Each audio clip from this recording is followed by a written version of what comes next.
तो हाँ जी, देखो जी, ये इस लड़की की त्रिशिका की जन्म कुंडली का चार्ट है।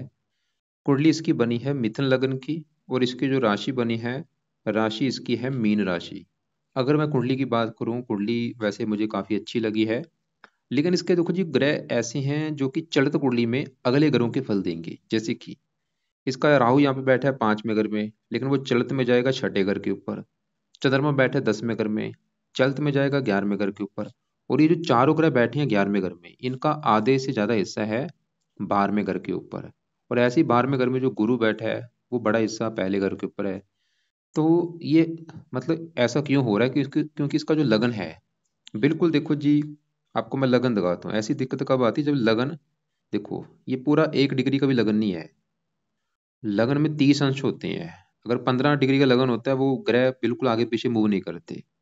तो लगन मतलब अभी स्टार्ट हुआ है, इसकी वजह से ऐसी दिक्कत आ रही है। दूसरे ग्रहों के ये ग्रह फल दे रहे हैं, देंगे ज्यादा।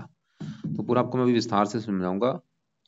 सबसे पहले देखो जी, जैसे आपको मैंने पहले आपकी कुंडलियां बनाई, उसमें मैंने बता ही रखा है कि कुंडली में 12 ग्रह होते हैं। इन ग्रहों से कुछ ना कुछ देखा जाता है। वो 12 ग्रह यहाँ पे मैंने लिख रखे हैं, एक बार मैं थोड़ा सा रिपीट कर देता हूँ। ये जो पहला ग्रह है, इस लड़की का शरीर है, हेल्थ, स्वभाव, रंग रूप, पर्सनैलिटी पहले घर से देखेंगे। दूसरे घर से धन जोड़ना, परिवार, वाणी। तीसरा घर छोटे भाई बहन। चौथा घर माता, मकान, वाहन। पांचवा घर बच्चों का है, पढ़ाई। छठा घर शत्रु, रोग, कर्जा। सातवां घर इसके पति का है। आठवें घर से उम्र। नौवें घर से भाग्य देखेंगे। 10वां घर काम काज, पिता का भी है। 11वां घर है लाभ का। और 12वें घर से खर्चे देखेंगे। मतलब जो कुछ देखना है कुंडली का, वो घर देखना है, घर का मालक देखना है। और इन ग्रहों का जो असर है वो कई गुना बढ़ जाता है दशा पे। अब इस लड़की के जीवन के ऊपर सबसे जो बड़ा असर है वो है बुध ग्रह का, क्योंकि बुध की चली है महादशा। ये बचपन से चली हुई है और ये 26 में खत्म होगी। इस लड़की की लाइफ में जो भी चीजें भी हो रही हैं, कहीं ना कहीं कारण ये बुध है बड़ा असर। और बाकी बचा इसके ऊपर असर जो है वो शनि की अंतरदशा का है, क्योंकि 8वां महीना 23 से चली हुई है, चौथा महीना 26 में खत्म होगी। और तीसरे नंबर पे इसके ऊपर जो असर है वो है शनि की साढ़ सती का। और ये साढ़े सती अभी चली, इसके ऊपर 1 साल हुआ है। और ये अभी साढ़े सती होती देखो जी 7.5 साल की, अभी भी देखो 6 साढ़े 6 साल से ऊपर पड़ा है। अभी 1 साल हुआ है, 1 साल से ऊपर ही हो चुका है, 15 महीने हो चुके हैं। तो मैं एक बार फिर बोलता हूँ कि इस लड़की के जीवन के ऊपर असर तो वैसे सभी ग्रहों का है, लेकिन सबसे बड़ा असर बुध का है। दूसरे नंबर पे असर शनि की अंतरदशा का। और तीसरा असर शनि की साढ़े सती का। सबसे पहले साढ़े सती की बात करता हूँ कि ये क्या है। साढ़े सती को देखो जी समझना बहुत मुश्किल है, क्योंकि साढ़े सती जो होती है, इसमें जो बंदे के कर्म है वो कर्म उसके आगे आते हैं। और वो कर्म चाहे इस जन्म के हैं, चाहे वो पिछले जन्म के कर्म है, और उससे भी पिछले जन्म के जो कर्म है, मतलब कर्मों का फल मिलता है साढ़े सती में। साढ़े सती में 3 चरण होते हैं, पहला चरण 2.5 साल का, दूसरा चरण, तीसरा चरण। और ये तीनों चरण भी एक जैसे नहीं होते। कई बार क्या होता है, पहले चरण में वो पहला चरण अच्छा होता है, बीच वाला खराब होता है, या लास्ट वाला खराब होता है। तो साढ़े सती का मतलब ये है कि इसमें बंदे के कर्मों का उसको फल मिलता है। अगर अच्छे कर्म करता है साढ़े सती अच्छी जाती है, बुरे कर्म करता है बुरी जाती है। कई बार क्या होता है, 18 साल से अगर उम्र बच्चे की कम है, जैसे इस बच्चे की उम्र अभी 18 साल से कम है, इसका जो असर है साढ़े सती का, इसे इसके माता पिता को भी मिल सकता है। इसका जो बुरा इफेक्ट है, बच्चे को कम मिलेगा, माता पिता को ज्यादा मिल सकता है। तो साढ़े सती के भाई, मतलब साढ़े सती के उपाय इस लड़की के लिए जरूरी है, क्योंकि साढ़े सती अभी स्टार्ट हुई है, अभी देखो 1 साल हुआ है। अभी तो काफी लंबी है, इसलिए मतलब हमें पहले नंबर पे इसके लिए, लड़की के लिए जो उपाय बनेंगे वो है शनि की साढ़े सती के। वैसे इसकी साढ़े सती ज्यादा इसको बुरे फल ज्यादा नहीं देगी। उसका कारण क्या है, अगर शनि कुंडली में अगर शनि की प्लेसमेंट अच्छी हो, तो साढ़े सती अच्छी जाती है। अगर कुंडली में शनि अच्छी जगह नहीं बैठा, खराब है, तो साढ़े सती खराब जाती है इसका, क्योंकि जो शनि है वो यहाँ पे बैठा है, उच्च का बैठा है। इसकी वजह से मुझे लग रहा है साढ़े सती तकरीबन अच्छी जाएगी, लेकिन फिर भी देखो जी रिस्क नहीं लेना, इसके उपाय जरूरी हैं साढ़े सती के। तो शनि के क्योंकि उपाय करने पड़ेंगे, शनि की ही साढ़े सती है। अब यहाँ पे देखो जी साढ़े सती के क्या उपाय है वो अभी आपको मैं बताता हूँ, लेकिन उससे पहले आगे बढ़ते हैं। इसके ऊपर चल रही है शनि की अंतरदशा, जो कि 8वां महीना 23 से चली है, और चौथा महीना भी 26 में खत्म हो, अभी भी मतलब 2.5 साल की पड़ी है। अब उस फल की जो शनि की अंतरदशा चली हुई है, ये कैसी है, तो ये थोड़ा आपको मैं विस्तार से समझाता हूँ। तो शनि इसका बैठा है यहाँ पे 5वें घर में। अब ये जो 5वां घर है, ये है घर इस लड़की की संतान का घर, इसके जो आगे बच्चे होंगे 5वें घर से देखेंगे। इसकी पढ़ाई कैसी होगी लड़की की, 5वें घर से देखेंगे। ये लड़की बुद्धिमान कितनी होगी, 5वें घर से देखेंगे। और फार्मूला देखो जी क्या है, घर का माल्क देखना होता है। तो 5वें घर में लिखा है 7 जो कि है तुला राशि, मालक बना शुक्र। तो 5वें घर की चीजें हम शुक्र से देखेंगे, और शुक्र के अलावा 5वें घर में शनि और राहु बैठे हैं, इन दोनों को भी देखना पड़ेगा। तो 3 ग्रह देखने पड़ेंगे, वैसे दृष्टि भी पड़ रही हैं। तो सबसे पहले अभी हम शनि की बात करेंगे। तो शनि जो बैठा है 5वें घर में, यहाँ पे जो 7 लिखा है, यह है तुला राशि जो कि शनि की है उच्च राशि। मतलब इसका जो शनि है, सवाल ये है कि वो अच्छा है या बुरा है। तो शनि इस लड़की का बहुत बड़े लेवल पे अच्छा है, तकरीबन 100 में से 80-90% अच्छे फल ही देगा। तो अच्छा क्यों है? क्योंकि वो 5वें घर में जहाँ बैठा है उच्च का होके बैठा है। और शनि के इस कुंडली में जो अपने घर है, एक तो वो इस घर का मालक है 8वें घर का, और ये इस घर का मालक है 9वें घर का। 8वें 9वें घर की जो भी चीजें हैं, 8वें घर से काफी चीजें देखी जाती है। 8वें घर से उम्र देखी जाती है, और भी ससुराल देखा जाता है। 9वें घर से इस लड़की का भाग्य देखा जाएगा, धर्म देखा जाएगा, धर्म को मानेगी या नहीं, पिता का सुख भी देखा जाएगा, तीर्थ यात्रा। तो दोनों घरों का मालिक शनि उच्च का बैठा है, तो दोनों घरों को लेके शनि अच्छे फल देगा। उम्र का मालिक उच्च का बैठा है, शनि इसकी उम्र लंबी कर देगा। भाग्य से उच्च का बैठा है, लड़की को भाग्यशाली बनाएगा, लड़की का भाग्य कदम कदम पर साथ देगा। लड़की भाग्यशाली होगी, धार्मिक भी होगी, परोपकारी होगी, देश देश की यात्रा भी करेगी। और 9वां घर पिता का भी है, पिता के लिए अच्छा है। और शनि जहाँ बैठा है 5वें घर में उच्च का, 5वें घर का अच्छा कर देगा। 5वां घर किसका है? संतान का, संतान का सुख अच्छा। वैसे शनि इस लड़की की जो आगे बच्चे होंगे वो लड़कियां ज्यादा दिख रही है मुझे, लड़कियां ज्यादा होने के जो होगा, लड़का कम होगा। 5वां घर पढ़ाई का, इसको पढ़ा लिखा बना देगा, बुद्धि का बुद्धिमान बना देगा लड़की को। लड़की बहुत ज्यादा बुद्धिमान होगी, समझदार होगी, इंटेलिजेंट होगी, बातचीत करने में कुशल होगी। पढ़ाई के रिगार्डिंग शनि बहुत बड़े लेवल पे अच्छे फल देगा। और इसके अलावा शनि और भी अच्छे फल हैं। तो अब देखो जी, 8वां अगर गुप्त विद्या का भी होता है, गुप्त विद्या चलेगी पढ़ाई इसको गुप्त विद्या का जानकार भी बना सकता है किसी गुप्त विद्या का। गुप्त विद्या देखो जी, चाहे वो कोई भी विद्या लगा लो, ज्योतिष विद्या लगा लो, तंत्र मंत्र, या जो साइंस से जुड़ा कोई हो गया, जिसमें रिसर्च की जाती है, गहराई की जाती है, वो विद्या का जानकार बनाएगा। और बैठा भी 13 डिग्री का है, जवान है, वक्री बैठा है, जो अच्छे फल देगा 3 गुना अधिक मात्रा में। शनि देखो जी, अच्छा होने के 2-3 कारण है। पहला कारण, शनि इस कुंडली में है योग कारक, लग्नेश बुध का मित्र है, और उच्च का बैठा है। दूसरा कारण ये हो गया, बैठा भी अच्छी जगह है, त्रिकोण का स्वामी त्रिकोण में बैठा है, उम्र भी काफी लंबी, भाग्यशाली। अब शनि का जो बुरा फल है वो समझो। शनि यहाँ से बैठा बैठा तीसरी दृष्टि पड़ेगी 7वें घर के ऊपर। 7वां घर इस लड़की के पति का घर है। 7वें घर में 9 लिखा है, गुरु की राशि, शत्रु राशि। तो शनि थोड़ा सा 7वें घर को खराब करेगा। मतलब शनि है विलंब का कारक, पति घर को देखेगा, तो थोड़ा सा विवाह में देरी कर सकता है। और अगर विवाह हो भी गया, थोड़ा बहुत हल्का सा पति से मनमुटाव भी होगा। इसकी 10वीं दृष्टि पड़ेगी दूसरे घर के ऊपर, यहाँ पे शत्रु राशि है, थोड़ा सा दूसरे घर को खराब करेगा। और दूसरा घर है परिवार का, परिवार से मनमुटाव होना, वाणी थोड़ी सी कठोर करेगा भी शनि। और ज्यादा नहीं वैसे, क्योंकि शनि फिर भी योग कारक है, फिर भी मतलब 90% अच्छे फल ही देगा। तो हमने क्या देखा, शनि की जो दशा भी चली है 8 महीना 23 से, ये इसका काफी अच्छा है। थोड़ा बहुत बुरा फल है। और एक चल रही साढ़े सती, साढ़े सती वो अलग चीज है, देखो जी इनको एक साथ मत लेना। वो अलग चीज है, साढ़े सती कर्मों का फल देती है, जो शनि की दशा है वो प्लेसमेंट के हिसाब से फल देगी। अब यहाँ पे देखो जी, लड़की अगर शनि के उपाय करती है, फायदे क्या होंगे, फायदे समझो। अगर ये शनि शनि की लड़की उपाय करेगी, सबसे बड़ा फायदा कि साढ़े सती का इसको बुरा फल नहीं मिलेगा, इसको भी बुरा फल नहीं मिलेगा, इसके माता पिता को भी इसका बुरा फल नहीं मिलेगा। दूसरा फायदा, इसकी जो शनि की दशा चली है वो और अच्छी जाएगी, उसका जो बुरा फल थोड़ा बहुत है वो इसको नहीं मिलेगा। तो शनि के इस लड़की ने जो उपाय करने हैं, पहला उपाय, रात के समय शनि चालीसा का पाठ पढ़ लिया करे। ये इस पाठ को ऑडियो लगा के सुन लिया करे या पढ़ लिया करे रात के समय। कब तक पढ़ना है? क्योंकि साढ़े सती अभी देखो जी काफी लंबी है, अभी पढ़े 2 साल 3-4 साल तक पढ़ती रहे। दूसरा उपाय, शनि मंदिर इस लड़की को आप माथा टेकने के लिए लेके जा सकते हैं, और वहां पे जाके प्रार्थना करनी कि हे शनि देवता जी, हम आपके मंदिर इसलिए आए हैं क्योंकि इस लड़की के ऊपर चल रही है आपकी साढ़े सती, और आपकी दशा भी है। हम चाहते हैं इस आपका जो बुरा फल है हमारी बेटी को ना मिले, आपकी कृपा दृष्टि हमारी बेटी के ऊपर बनी रहे। शनि के मंदिर में शनि का दान नहीं करना, खाली पैसे का माथा आप ले सकते हैं, और कोई तेल वगैरह दान नहीं करना। तो ये 2 उपाय इस लड़की से करवाने हैं। शनि मंदिर भी लेके जाओ हर शनिवार को, और शनि चालीसा का पाठ से लड़की पढ़ लिया करे। अगर आपको लगता है कि शनि मंदिर जाना हर शनिवार तो नहीं जा सकते, तो महीने में एक दो बार जरूर जाया करो। अब आगे बढ़ते हैं, इसके ऊपर देखो जी, बड़ी दशा बुध की है, सवाल की वो कैसा है। अब बुध की बात करते हैं। तो इसका देखो जी, जो बुध ग्रह है वो यहाँ पे बैठा है कुंडली के 11वें घर में।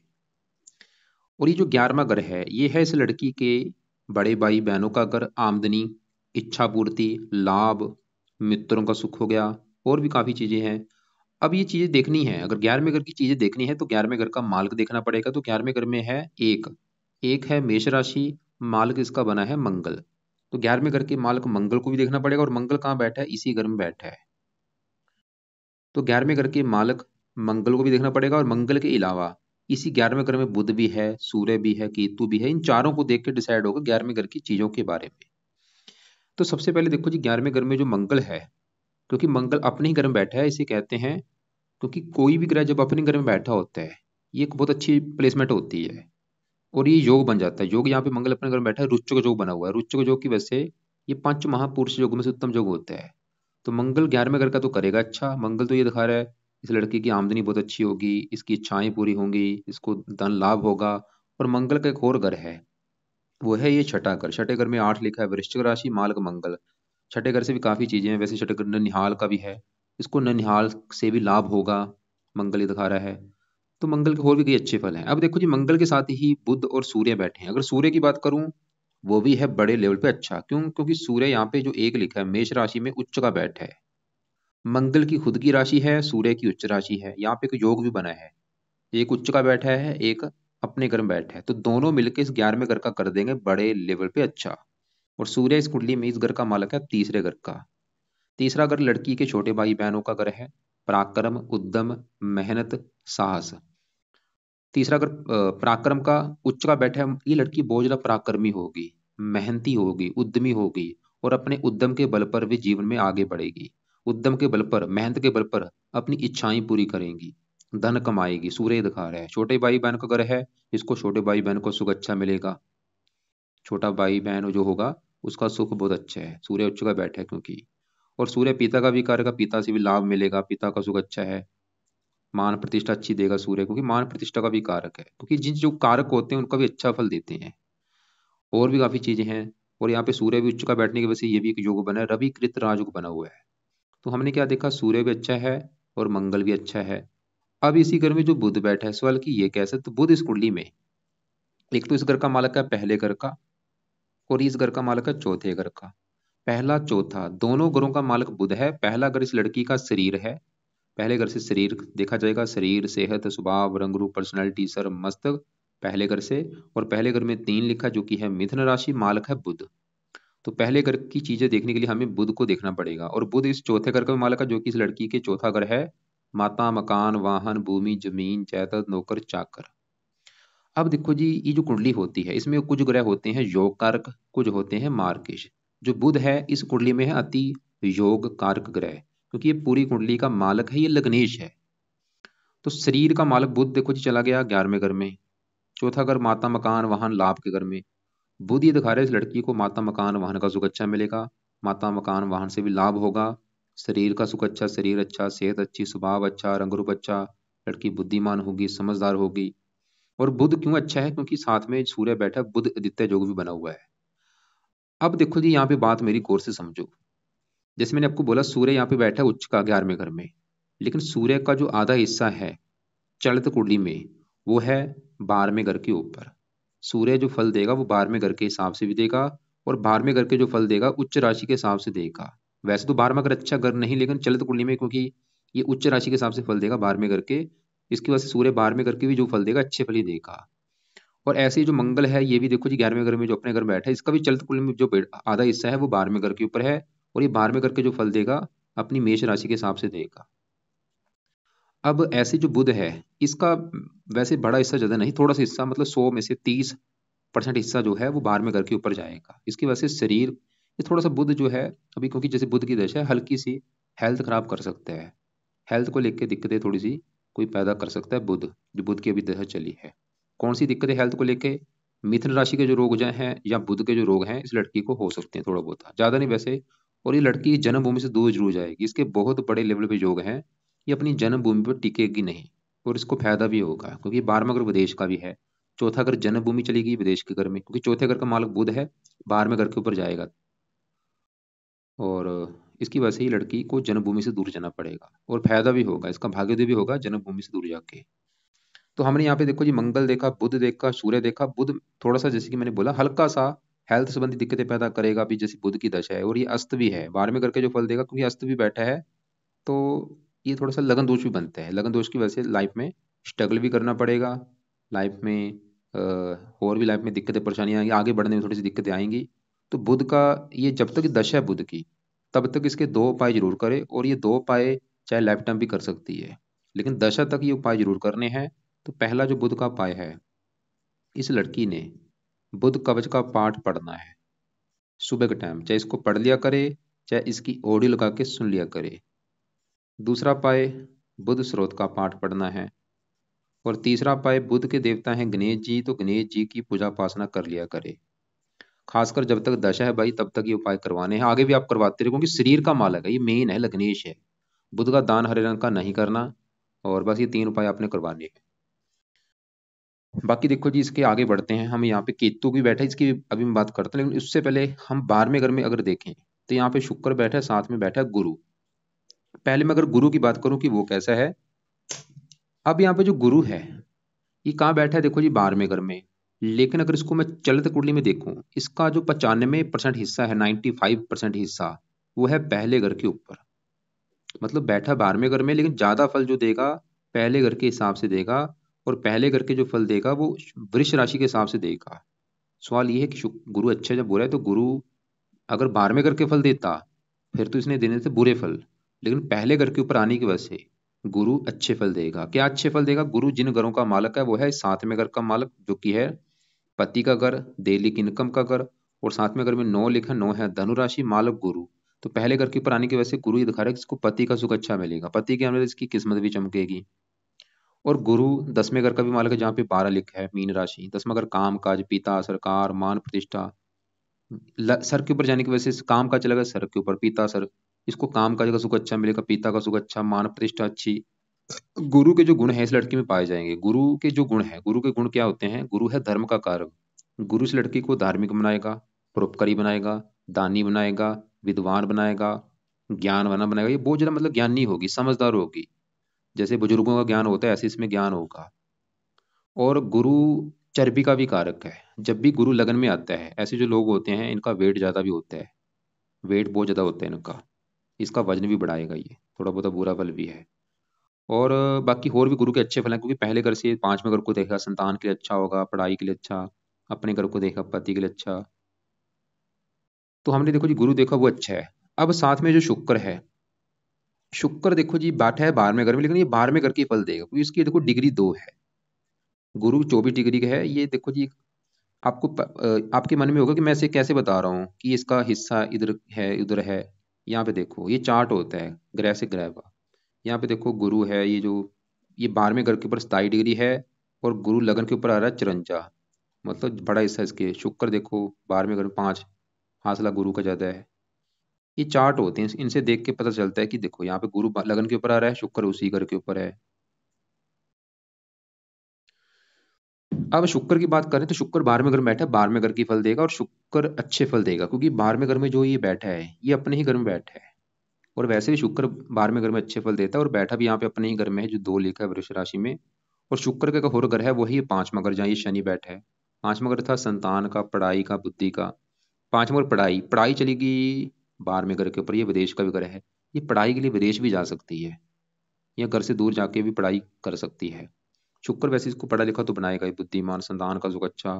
और शुक्र 12वें घर में बैठ के सबसे जो अच्छा फल देता है, ये धनी बनाता है बहुत ज्यादा, धन की कमी नहीं होती। इसलिए लड़की को धनी भी बनाएगा, इसका धन खर्च भी होगा। ये लड़की अपने खुद के ऐशोआराम के ऊपर धन भी खर्च करेगी शुक्र की वजह से। शुक्र वैसे भी योग का अच्छे फल ही देगा। अब यहाँ पे देखो जी, हमने इसका मंगल, बुध, सूर्य, शुक्र, गुरु इनको देख लिया है। अब यहाँ पे 10वें घर में जो चंद्रमा है वो भी अच्छा है, क्योंकि 10वें घर में मीन राशि में बैठा है, और चंद्रमा का भी जो आधा हिस्सा है, आधे से ज्यादा हिस्सा 11वें घर के ऊपर है। और चंद्रमा इस कुंडली में इस घर का मालक है दूसरे घर का, धन जोड़ने का, परिवार का, वाणी का। दूसरे घर से बैठा है 9वें घर में, इसको धनी बनाएगा, परिवार इसको अच्छा, वाणी अच्छी, काम काज की रिगार्डिंग अच्छे फल देगा। बड़ा हिस्सा 11वें घर के ऊपर है, 11वें घर का अच्छा कर देगा। अब यहाँ 5वें घर में जो राहु बैठा है, राहु बैठा है 5वें घर में, लेकिन इसका जो बड़ा हिस्सा है वो है छठे घर के ऊपर। और तुला राशि में बैठा है मित्र राशि में, कुछ 5वें घर के अगर फल देगा वो भी अच्छे फल देगा, पढ़ाई के लिए अच्छा, बुद्धि के लिए अच्छा। छठे घर के ऊपर जाएगा, इस घर का अच्छा कर देगा।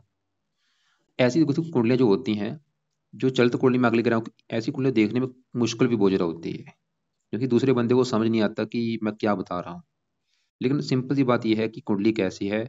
तो कुंडली में देखो जी, इसको पति का सुख अच्छा मिलेगा, मकान वान का सुख अच्छा है, काम काज की रिगार्डिंग कुंडली अच्छी है, धन की रिगार्डिंग अच्छी है, पढ़ी लिखी बहुत ज़्यादा बुद्धिमान होगी लड़की, उम्र अच्छी है, भाग्यशाली होगी, सभी सुख अच्छे हैं लाइफ में।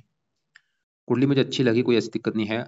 लेकिन ये लड़की घर से दूर जरूर जाएगी और वहां पे फायदा होगा, मतलब जन्मभूमि से दूर जाने की जो काफी दिख रहे हैं कुंडली में। और घर से दूर जाने का मतलब है चाहे वो कोई दूसरी कंट्री है, चाहे इसका अपना ही देश। अब एक आगे बात समझो मेरी। इसके ऊपर बड़ी दशा किसकी है? बुध की, जो कि अभी 26 में जाके खत्म हो जाएगी। और 26 के बाद इसके ऊपर आने वाली है बड़ी दशा, वह है इस केतु ग्रह की दशा। और केतु की जो दशा है, केतु देखो जी बैठा है 11वें घर में। और लेकिन इसका भी जो बड़ा हिस्सा है केतु का, 70-80% हिस्सा है वो 12वें घर के ऊपर है।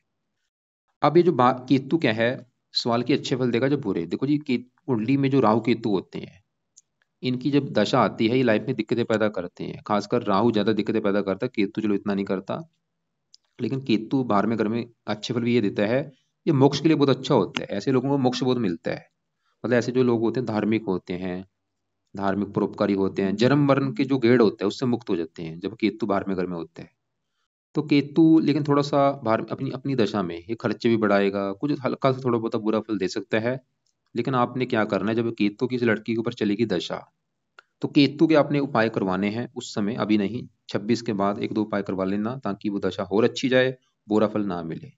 तो केतु का उपाय क्या है? एक तो इस लड़की से आप केतु कवच का पाठ इसको बोल देना, उस समय पढ़ लिया करे रात के समय। दो पाठ है, चाहे दोनों पढ़ ले, चाहे दोनों में कम से कम एक पाठ तो जरूर पढ़ना है, केतु कवच और केतु स्रोत। इसके अलावा केतु के लिए ये लड़की गणेश जी की भी पूजा उपासना कर सकती है। अब यहाँ पे देखो जी, मैंने एक वैसे भी गणेश जी की पूजा उपासना बोली क्योंकि बुध के लिए, मतलब गणेश जी की पूजा उपासना से इसका बुध भी अच्छा हो जाएगा और केतु भी। तो गणेश जी का कोई ना कोई पाठ पूजा पूजा उपासना करती रहे। गणेश जी का जो मंत्र है ओम गणपति नमः वो कर सकती है, या गणेश जी का कोई पाठ कर लिया करे, या गणेश जी के मंदिर जाया करे माथा टेकने। रत्न की बात करें, देखो जी रत्न इस लड़की ने, रत्न क्या करते हैं, पावर को बढ़ाते हैं। जैसे शनि अच्छा है लेकिन वो पहले पावर अच्छी लेके बैठा है। बुध वैसे 12वें घर के ऊपर जाने की वजह से उसका रत्न दार नहीं होगा। और शुक्र वो 12वें घर में बैठा रहता है। इस लड़की ने कोई दार नहीं करना, करने हैं सिर्फ पाठ पूजा, जो कि मैं एक बार फिर रिपीट करता हूँ। रात के समय शनि चालीसा पढ़ना है। और अभी खाली शनि चालीसा पढ़ना है, लेकिन आगे जाके जब केतु की दशा चलेगी उस समय रात के समय केतु कवच का और स्रोत का पाठ भी ये लड़की पढ़ लिया करे। और अभी सुबह के टाइम, अभी बुधवार से स्टार्ट करके बुध कवच और बुध स्रोत के पाठ पढ़ लिया करे। और बुध के देवता गणेश जी की पूजा उपासना या कोई ना कोई पाठ पढ़ना है। तो बाकी देखो जी, कुंडली में सभी सुख है, ऐसी कोई मतलब कुंडली अच्छी है, तकरीबन कोई ऐसी दिक्कत नहीं मुझे दिखी। और बाकी फिर भी आपके जो सवाल कोई होंगे आप मुझे कॉल करके पूछ लेना।